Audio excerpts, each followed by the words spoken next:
last time you actually just sat, paused, and think about the things that you do on a regular basis right when you roll out of bed? For many people, it's probably not that often that we think about these things. It's just that we take it for granted. Like we roll out of bed, maybe we hop into the bathroom, brush our teeth, wash our face, go downstairs, make a cup of coffee. We maybe throw the news on, scroll through our phone.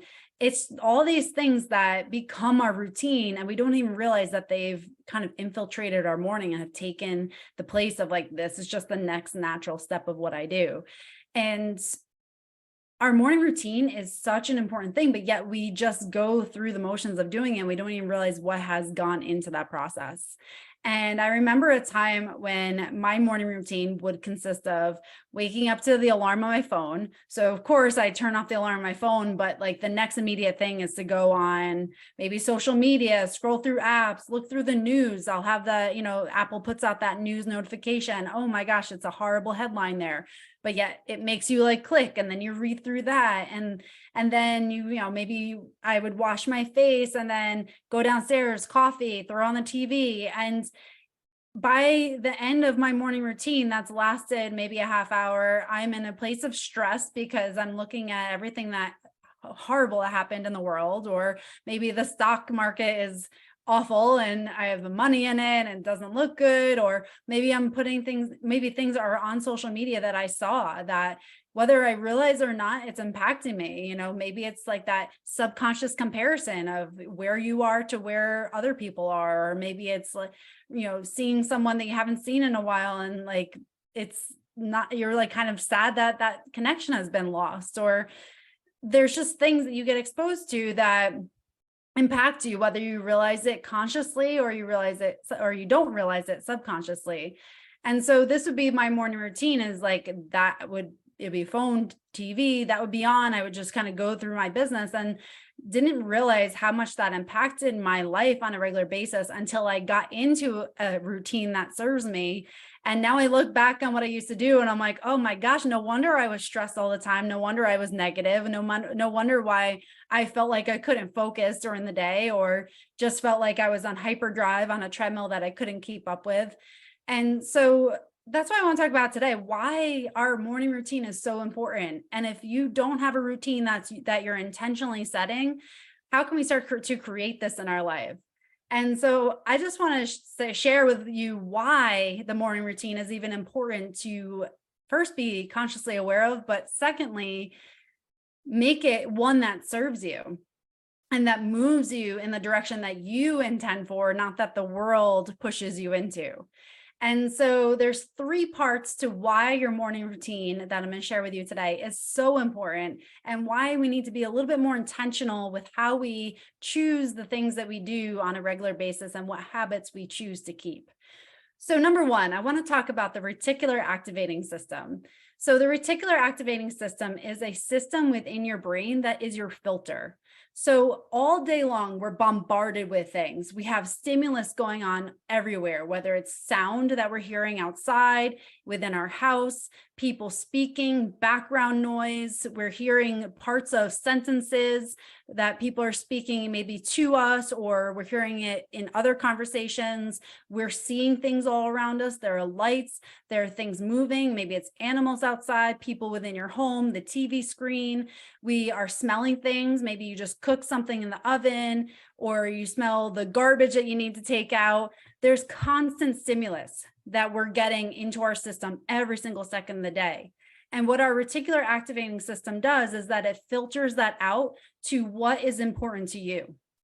And this is key, because whether we like it or not, that system is on. So if we're not intentional about that, our reticular activating system will tend to move in filtering out things that are not necessarily serving us. So it keeps the things that are negative, because our brains tend to be more negatively driven.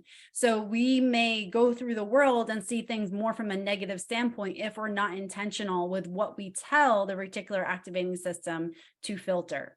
So when we wake up our morning and we see these things on social media, we see these things on the news, which mostly are negatively driven, our reticular activating system goes right into that. So it starts filtering out our world throughout the day to keep these negative things, the things that don't serve us, the things that stress us out, the things that make us worry. And unfortunately, now all the things that may have served us kind of take a back seat. But if we can be intentional with this reticular activating system and we can start saying, I'm going to see good in the world, I'm going to see abundance today, I'm going to see things that are placed in my life that are serving me and pushing me in the direction of where I want to go.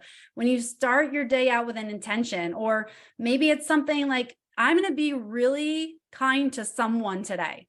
That could be your intention for the day. Or I'm going to honor my needs today. I am going to take care of myself and just do one thing for 5 minutes of taking care of myself. Those intentions now start filtering out the world in a different way. So the reticular activating system holds on to things that match those intentions. It allows it to reprogram in a way that it filters out all the noise that does not serve you. And so that's why, number one, that is so crucial. We need to utilize the power of our reticular activating system. Number two, so stress. When we start our day off with stress, we are really limiting ourselves. So when we are just waking up in the morning, our brains are in this theta state. So theta is the frequency in which our brain is activating the electrical signals. And theta state is also the state in which many young children are in. So it's a very receptive state. It's where super learning can happen. It's where we can receive messages. And this is key for many adults in that you may notice you wake up in the morning and you're just kind of getting out of bed and you may have something like come to you and be like, oh, that's a really good idea. You didn't even think about it. And you're like, wow, why did that even come in my head? Or maybe you think about, maybe you've had a project that's been really like bugging you and you feel very stuck. And then all of a sudden this like thought comes into your head and you're like, oh, let me try that. That's actually a really good idea. Those messages come through in that state when we're first waking up out of bed because our brain waves are slow enough that we can receive messages. So that's really what we call that intuition. But if our routine in the morning is set up where we hop on our phone or we throw in the news, it sends our system right from, where we are in that theta state right into this high beta, which is a stress state. This is where we are focused and are really focused on stress and really focused on everything we need to do. It's the alert system. And so now we lose the benefits of being in that theta state where we can start to get some of these intuitive messages that can help move our life forward. So we're really doing ourselves a disservice by not allowing that to happen naturally in the morning. The third one is that when we have a routine, we are setting ourselves up to benefit from that. So one part of my routine is that I get outside and just get some early sunlight. And so early sunlight in the morning has shown to improve circadian rhythms. It helps with sleep at night. It helps with wakefulness. So it actually will increase cortisol levels, which are healthy for you in the morning. And so it helps you regulate the cortisol levels so that they're higher so that you can be alert, but then they don't stay high so that you can actually go to sleep at night and you're not in this like chronic inflammatory state throughout the day. So you utilize the power of cortisol in a way that actually helps you, not in a way that is typically known for what cortisol does. It also helps you focus. So our hormones are all changing throughout the day. And in that morning phase, there's a lot of changes that go on to transition us from sleep state to wake state. And so allowing us to have a routine where we can utilize the natural progression of these hormones and neurotransmitters, we allow ourselves to get into a wakefulness, alertfulness, and focused state, which can benefit us again for that productivity throughout the day, for accomplishing the things that we intend to do throughout the day. So again, huge reason for why we want to have a morning routine that actually serves us, so we can utilize that and create things and we can become a better version of ourselves and really obtain those goals that we have for ourselves and not just be stuck in stress. So to reiterate, these 3 reasons why having a morning routine is so important is that you're utilizing your reticular activating system, which is your filtering system. You are allowing those intuitive messages to come in and utilize the brain waves that are so beneficial at that time of the day. And you are also utilizing the natural progression of the transition of hormones and neurotransmitters into that wakefulness state that allows you to be alert and focused throughout the day. So if you don't have a morning routine that you're intentional about, hopefully this helps you move you in that direction to getting a better morning routine.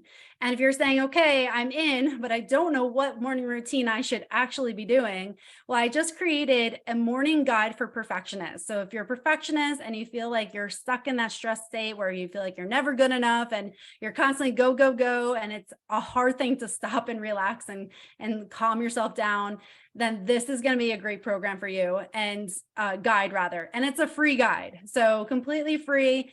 If you feel like you're struggling in the morning, grab the free guide that I created. And it's really everything that I've implemented and have also helped many of my clients get into those better states where they are moving in a direction that they want to and they're intentional about it. So again, free guide, I'll link it in the show notes here. And if you're watching on YouTube, I'll link it in the comments, the section below, and just grab it and use it. It really is such a great tool for allowing you to be intentional in moving forward in the morning and utilize the benefits of what your brain is capable of.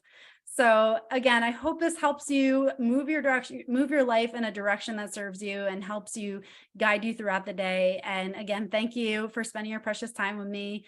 And if you found benefit in this episode, please share it with someone who could also benefit from this.